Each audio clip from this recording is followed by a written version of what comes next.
hope all is well with everybody. Um, just coming through another episode episode of Leo's Corner. Um, Today I'm going to be, as you know, our theme this month is restoration. So today I'm going to be talking about uh, planning. And for some that didn't come on last week or didn't hear the video last week, um, I talked about, I stated that I'm going to talk about four different phases in planning for over the next few weeks. And the first stage is gutting. The second stage is planning. The third stage is laying a foundation, and the fourth stage is beautification.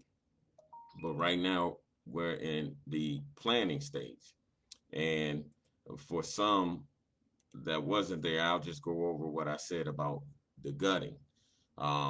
If you see me look down, I'm just looking at my notes.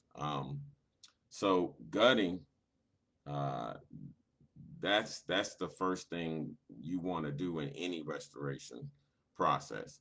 Um, you want to get rid of anything that needs to go. You want to rip out anything that's uh, outdated or unsound or anything like that. That's part of gutting. Uh, Sometimes uh, it's unpleasant, but it's necessary, right? Um, when you ungut, you're cleaning out. You're getting rid of things that you don't need. You're throwing away things that you don't need. You're getting away, trashing things that's taking up too much space. Um, and that's how it is when you're trying to restore like a home. Your body is like a home. So when you're trying to restore your home, you got to get rid of certain things that's taking up a lot of space of your home, that's causing your home to look cluttered, that causing your home to look messy. And then also part of restoration in the guttering part is sometimes it's resurfacing. And when I say that, I mean sometimes you have to sand down certain pieces of furniture that you want to restore. So as you're throwing out the old pieces, you want to keep the new pieces, right?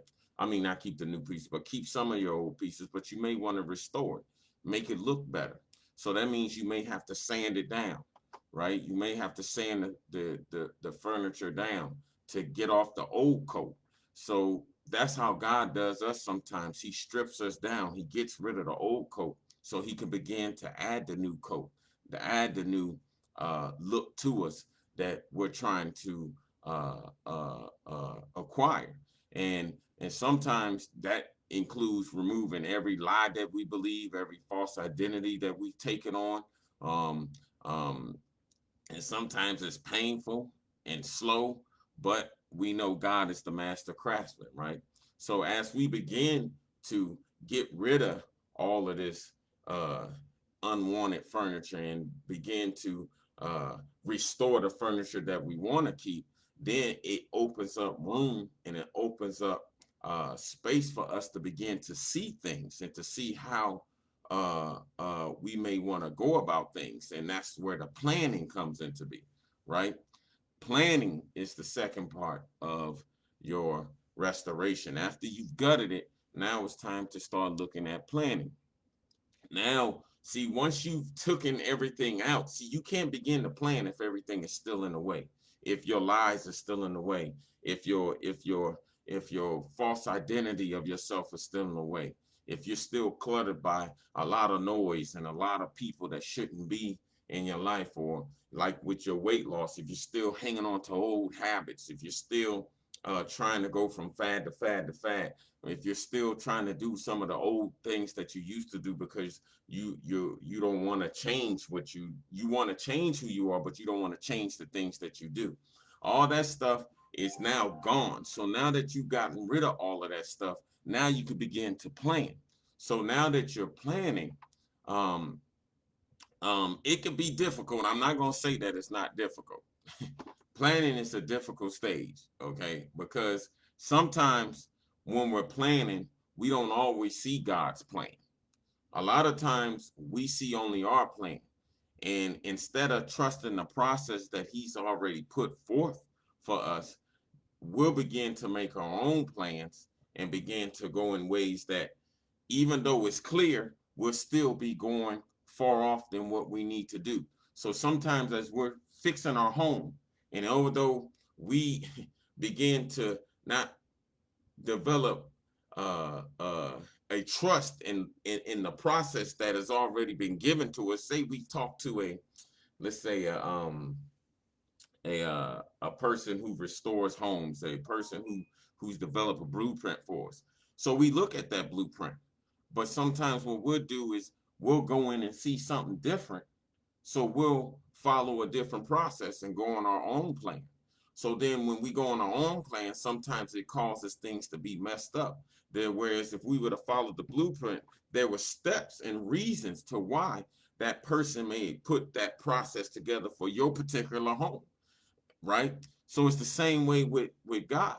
But the thing is, once we begin to see and understand and put our focus in line with God's uh, idea and character and what He wants for us, then we could begin to understand, like what Proverbs 16:9 says, that even when we make our plan, God still orders our steps.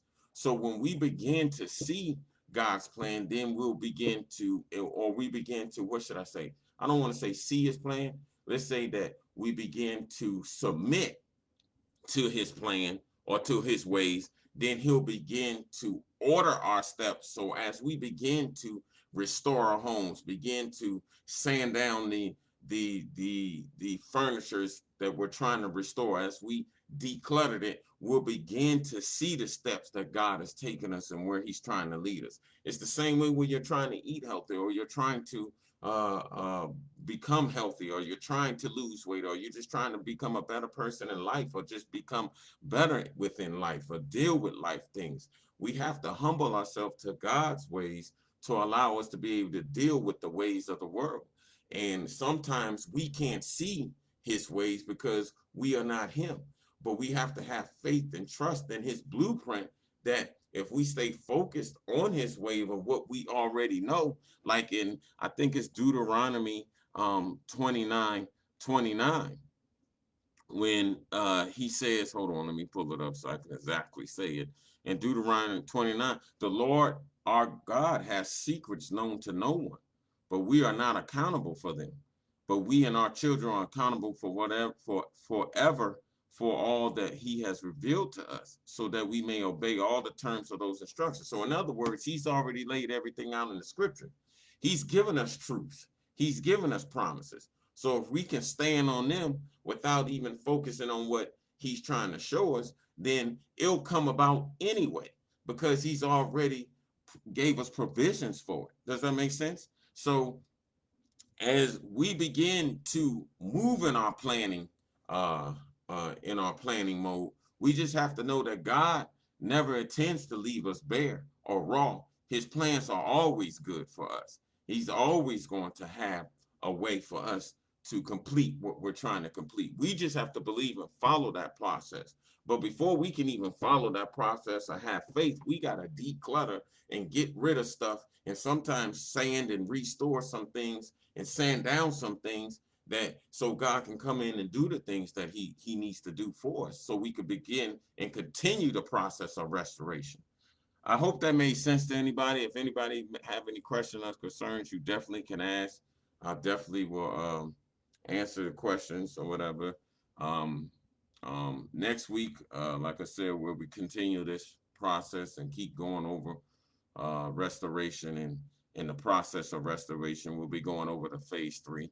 So far we went over phase 1 is guttering, and now phase 2 planning.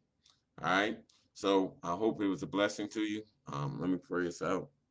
Lord, thank you for this time and thank you for this moment, Lord. We just thank you for the opportunity to continue to grow in you, and continue to restore ourselves through the word, and through your truths and through your promises, Lord.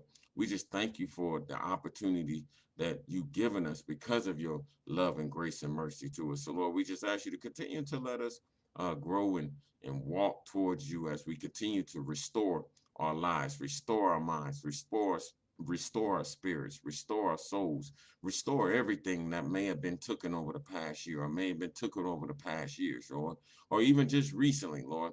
Let us just be able to restore and know that you are here to restore us and to set us free because you are the great I am. And you said that you will free us of oppression, free us of anything that is not of you. We just have to believe and trust and take the route that you want us to take in order to see your plan, in order to understand your plan, and to just order to have faith in your plan.